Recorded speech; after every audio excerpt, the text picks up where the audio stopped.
Hi kabayan! Welcome po ulit sa ating channel, ang buhay at payo ng OFW. Venezuela's capital has come under attack overnight. We have seen pictures of huge explosions in Caracas. An aerial bombing campaign appears to have begun at around 2 a.m. this morning. And at some point, according to the Trump administration, Nicolas Maduro, the Venezuelan president, was captured and has been flown out of the country with the first. Today po, pag-usapan natin ang latest at seryosong issue na naka-impact sa kapwa nating mga OFW na nasa Venezuela po. Ito yung US attack noong January 3, 2026 at ano ang ibig sabihin nito sa safety ng ating mga kababayan sa Venezuela. Okay, so we have 74 Filipinos po in Venezuela, and this is based po on the survey conducted by the embassy. So yesterday po, in fact even before yesterday, we were already monitoring their situation. Meron po kaming group chat. Very active po itong group chat na ito at dito po kami nakakakuha ng update directly from our community. So yesterday they were saying na sinunod po nila yung ating advisory to keep indoors, wag maglalabas at bantayan po yung mga balita. So they are all safe. None of them were injured yesterday, wala pong naapektuhan at patuloy po silang sumusunod dito sa advisory nating ito. Sa news clip po nating napanood ay sinabi ng ating embassy na nasa Colombia na 74 ang total count ng mga kababayan natin na nasa Venezuela at sa kabutihang palad po ay safe at nasa maayos na kalagayan po. Ito po ang importante lalo na sa mga ganitong situation. Kakasimula pa lamang po ng bagong taon, panimula, napakalaking issue na po agad. Ano po ba talagang nangyari noong January 3, 2026? Noong January 3, nag-launch ang US military ng malaking operation sa Venezuela kung saan may strikes sa Caracas at iba pang lugar na nauwi sa pagkahuli ng kanilang presidente na si Nicolas Maduro at ang kanyang asawa. Hindi lang po ito basta military strike, marami pong nagsasabi na controversial ang pag-atake na ito at maraming international leaders at countries ang tumututol sa ganitong type ng unilateral action. Ang US government naman ay nagsasabing ginawa nila ito base sa kanilang intelligence pero marami pa ring tanong tungkol sa legal basis at epekto sa civilian population.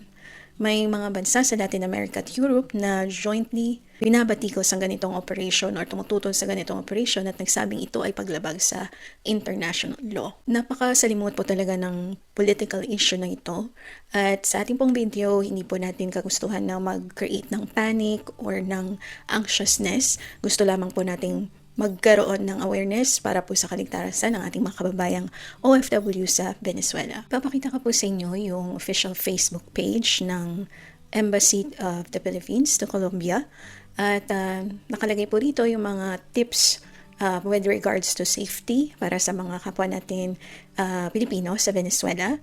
At gusto lamang po nating idagdag ang ilan pang mga tips kagaya ng pagsunod or pagsubaybay sa mga news or official channels kung meron po kayong access. At hindi lamang po sa social media, siguraduhin po na hindi po ito fake news. Panatilihin niyo po ang communication niyo sa pamilya niyo po sa Pilipinas. Ipaalam niyo po sa kanila kung ano po ang kanyang kalagayan, kung safe po kayo, or ano po yung nangyayari sa inyo dyan sa Venezuela para aware po sila at maaari din po silang makahingi ng tulong sa gobyerno natin sa Pilipinas kung kinakailangan. And iwasan po natin sa ngayon ang mga large crowds or maraming tao at yung mga area na target kagaya nung nakaraan is yung sa Caracas. And if in case na dumating sa punto na kailangan yung mag-evacuate, magplano na po kayo. Ihanda niyo yung mga gamit na kailangan yung bitbitin kaagad, pagkain, gamot, at yung mga documents niyo po kagaya ng passport or work permit. Ang pinaka-priority po natin is yung safety at mas maganda po na mas maagap. Additional information lang po mga kababayan natin sa Venezuela.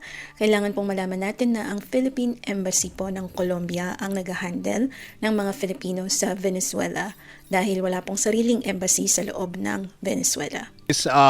You are in Colombia right now? Yes, sir. Okay, very good. So, ma'am, do we have an embassy in Venezuela?